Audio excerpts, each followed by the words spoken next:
Anong mensahe ang kailangan marinig ng mga Virgo sa week na to? Ano nga bang week? July 28 to August 3, 2024. Pwede nangyayari na to o mangyayari pa lang. Kung hindi man para sa inyo itong magiging reading, baka para sa someone na kakilala ninyo o malapit sa buhay ninyo. Mamaya baka may lumabas na gender. Gawin nyo na lang energy. So, yung babae, siya yung feminine energy at yung lalaki, yung masculine energy. Pwede rin naman na yung lalaki, yung extrovert at yung babae, yung introvert. Ngayon, kung pwede ba na wag na lang pansinin yung gender, pwede naman. Kasi, for as long as tama naman yung reading, mali lang yung gender, ganun na nga lang. Huwag nyo na siyang pansinin.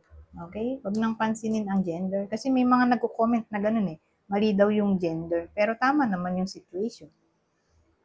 So, yun lang ang masasabi ko. Huwag nyo nang pansinin. Okay? Anyways, magsimula na tayo. Ano naman ito?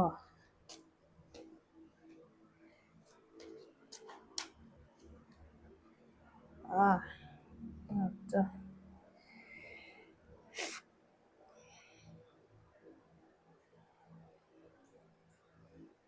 Ba't parang nahihirapan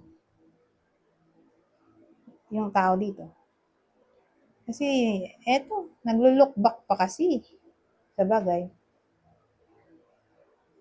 Ganun talaga ang buhay. Mahirap mag-move on.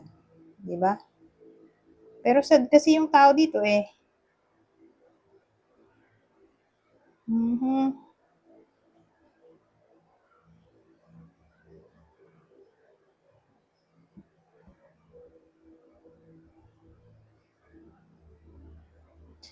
Pero may plano naman siya dito Naiwan na talaga yung someone sa past. O yung someone na nagkukos ng pain sa iba sa inyo. Kasi ayun left behind. So, iwan na, di ba? Decision, iwan na. Bakit kaya? Alamin natin. Nangyari sa mga to. Ay. Crush ba to?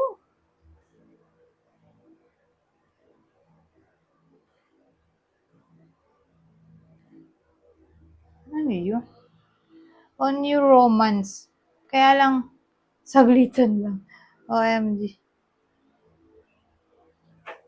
Bakit iiwan?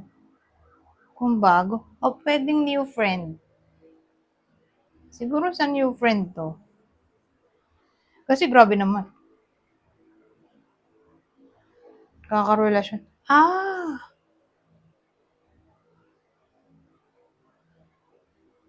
Kasi grabe naman kung kakarelasyon lang nila, di ba, iiwan agad. New romance nga So, sa period to nang wala pang 6 months. O 6 months and below. Yung tinagal ng relasyon nila, tapos nag-break agad. Nangyari. Isa lang ang naisip ko.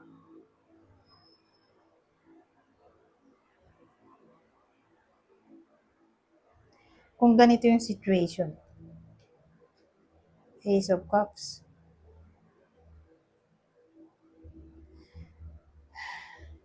Tinakbuhan Mukhang nabuntis to OMG. Nabuntis agad Bagong relasyon, nabuntis agad. So dahil hindi pa ready, ayun. Tinakasan. Pwedeng ganun, di ba? Case to case basis. So kung di pa to nangyayari, sabihin natin yung iba sa inyo ay bago pa lang yung relasyon, wala pang 6 months. O sabihin natin wala pang 3 years. Mga 2 years and below lang yung relasyon nila.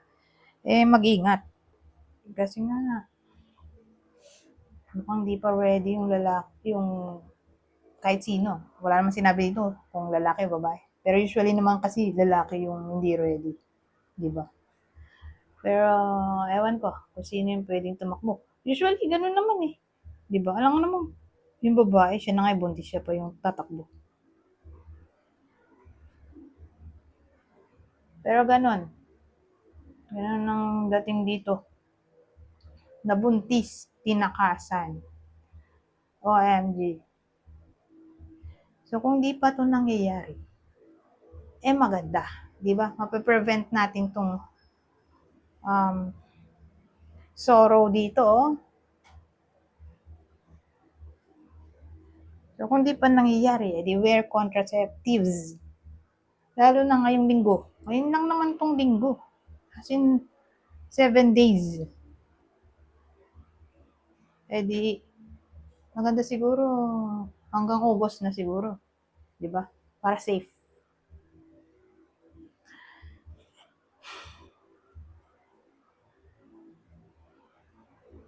Kung nangyayari na to, wala. Wala pa tayong feedback kung magbabalik pa ba yan. Yung someone na tumakas sa responsibility. Kasi nga ano to pregnancy, conception.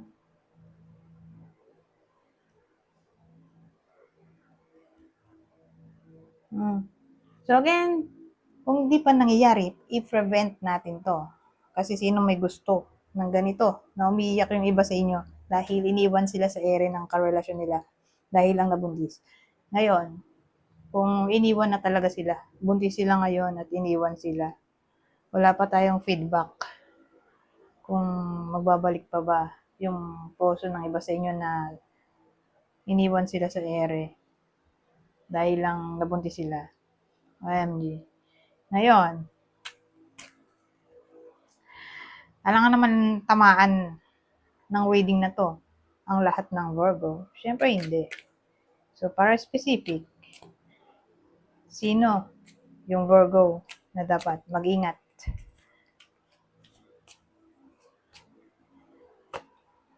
Ito yung partner, ha? Leo. Leo ulit, oh. Ano ba to? Ay, lahat pala to ng fire sign. Aries, Leo, Sagittarius. Di lalo na yung Leo. Kasi yun, oh, Leo.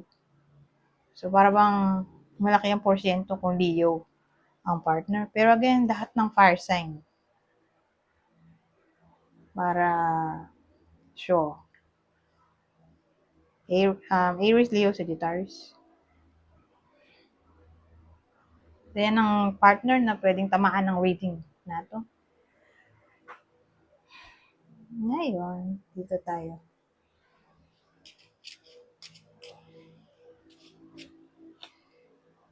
Oh, ito na yung pregnancy, oh. Pregnancy ulit. OMG. Baka may iba pa yan.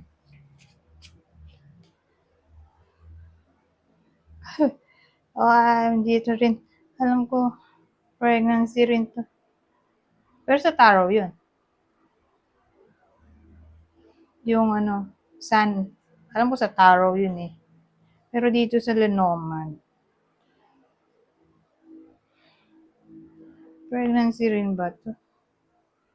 Parang wala akong maalala. Sa bagay, sa dami ng pwedeng meaning nito, who knows kung pwede ring pregnancy. Pero sa stock knowledge ko, wala pa akong nabasa.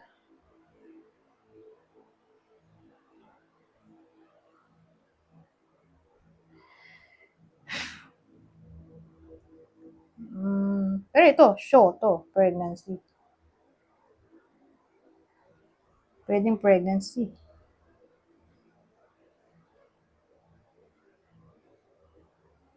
Kung giving birth, kung bawa, mga anak ng iba sa inyo, ito, celebration.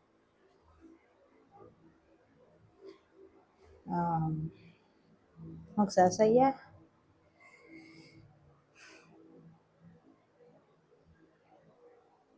O sabihin natin yung iba sa inyo, gusto nga mabuntis. Baka ito na ang tamang panahon. Dahil, ito nga, pregnancy, ito, happiness. Aha.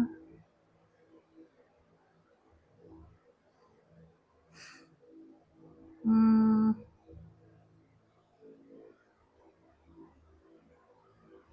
ibang case, immigration, relocation, wala namang problema kung ganyan ang mangyayari sa week na to.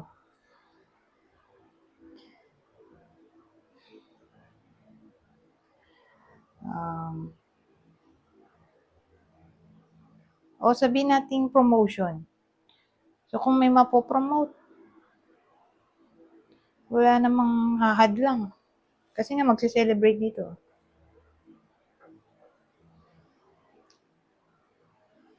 O sabihin nating good change ay posible para sa iba sa inyo.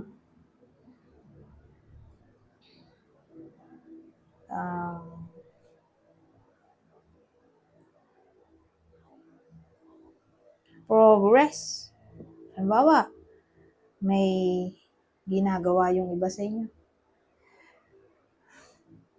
Maayos na ba yun o matatapos na ba? Mukhang matatapos na sa linggong ito.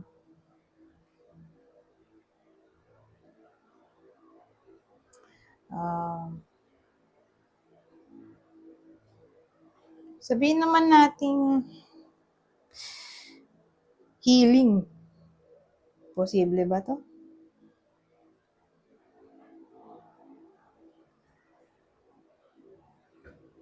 Kung dito, isasama natin dito.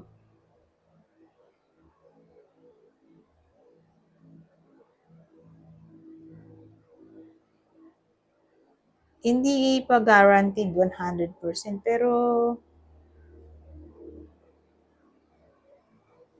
mukhang dun din pa tungo.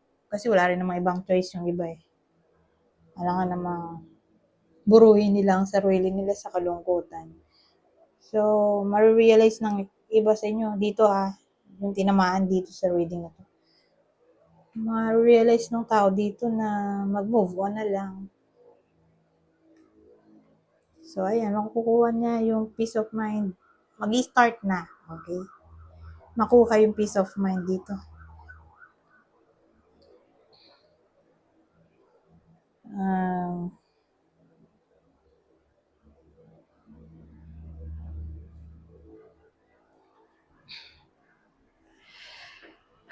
Wala kang maisip.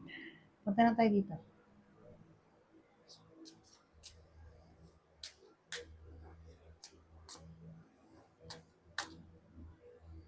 So, kung di man kayo literally yung manganganak dito, baka someone nakakilala ninyo o malapit sa buhay ninyo. Yung buntis baka manganak na o baka naman yung hindi makabuntis mabubuntis na.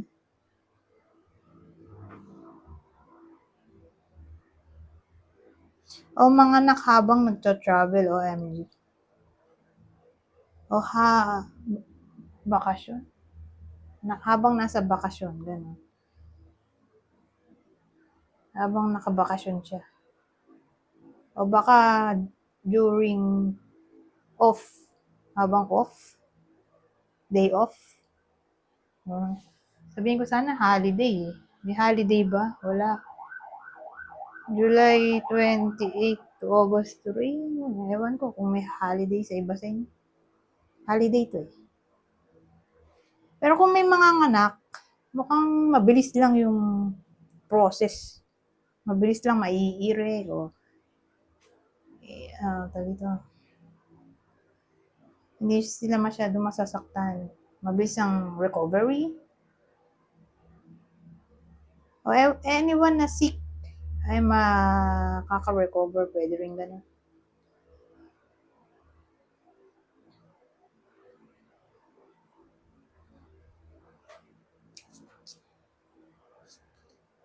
Family culture. Learn more about your family's stories and history.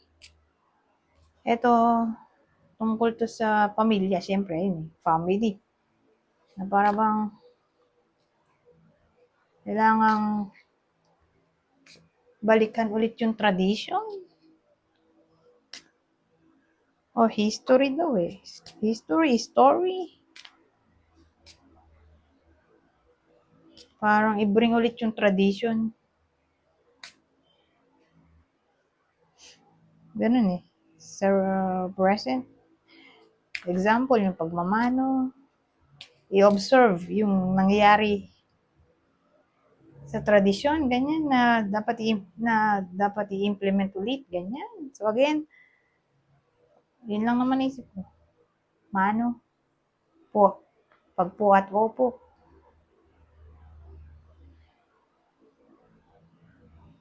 So kayo nang bahala kung anong family culture na, yun nga, maganda kung ibalik ulit sa present. O, story o history na kailangan balikan. Tungkol sa family, ano naman to? Forgive. It's time to let go of anger or blame. So, dito, ini-encourage ang forgiveness sa week na ito. Magpapatawad.